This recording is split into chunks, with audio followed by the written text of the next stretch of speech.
And welcome to the next in our study of women of the Bible. This week, back in the New Testament and still in the book of Acts. Acts obviously has a history and a record of the early church, contains many women, sometimes mentioned in passing, but nevertheless many to learn from. So the first of the women that we're looking at today is Priscilla. So Priscilla, whom Paul usually called by her more formal name, which was Prisca, was his valued fellow worker.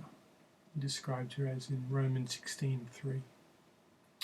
As a Jewish lady who had come out of Rome, she and her husband Aquila were deeply involved in the spread of the gospel.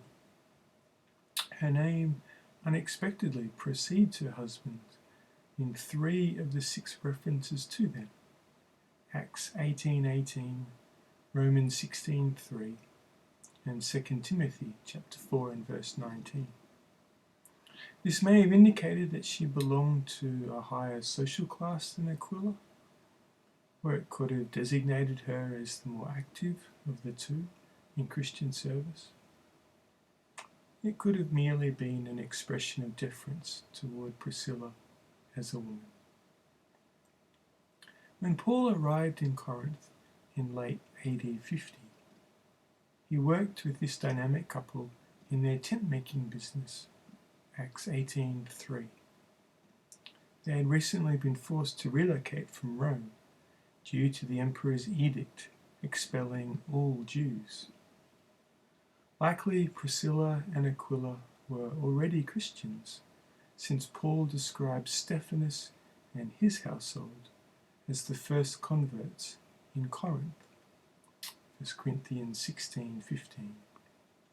In any case, as they worked together in the shop and in evangelistic outreach, Priscilla and Aquila had the priceless opportunity to be taught and trained personally by the Apostle Paul. When Paul left Corinth a year and a half later, Acts 18:11, Priscilla and Aquila accompanied him as far as Ephesus, Acts 18:18 and 19. For several years, they were leaders in the Ephesian church. In addition to leading a house church, 1 Corinthians 16:19, they had a significant ministry to Apollos. Although an eloquent speaker, Apollos had some serious gaps in his understanding of the Christian message.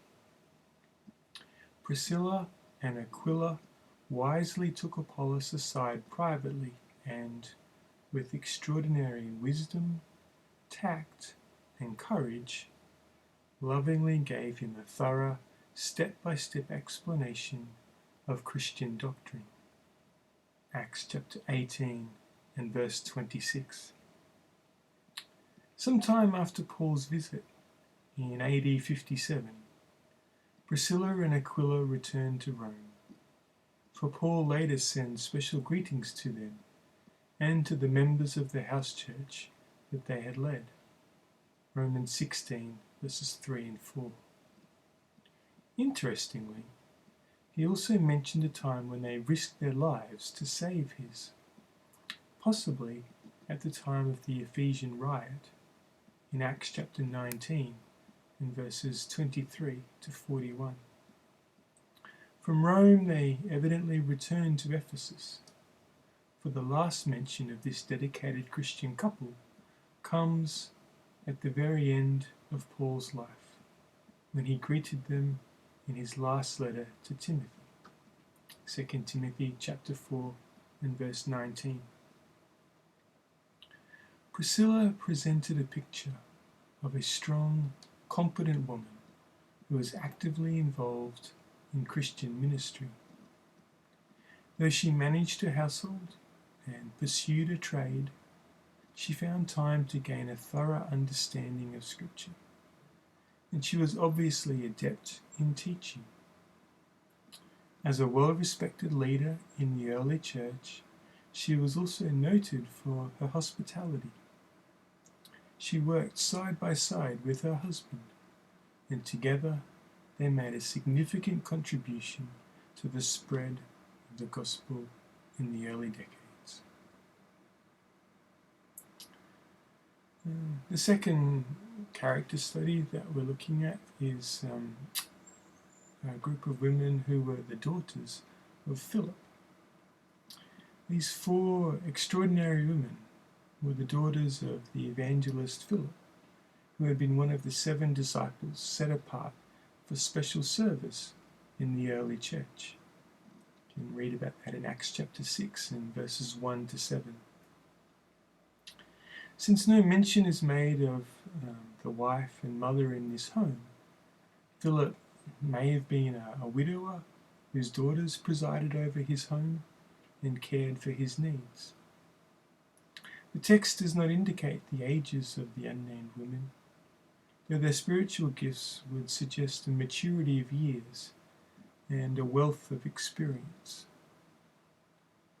At least for a time, the women were unmarried, having chosen celibacy or the single life, possibly because of their sense of being especially devoted to God in using their special gift. See 1 Corinthians 7 verses 25 to 34. The idea of a life consecrated to God in virginity was not new and had received the sanction of the Lord himself. Matthew chapter 19 and verse 12. Concerning their actual sphere of service in the early church, there is no explicit information. Their gift for prophecy must be interpreted harmoniously with Paul's references to this gift.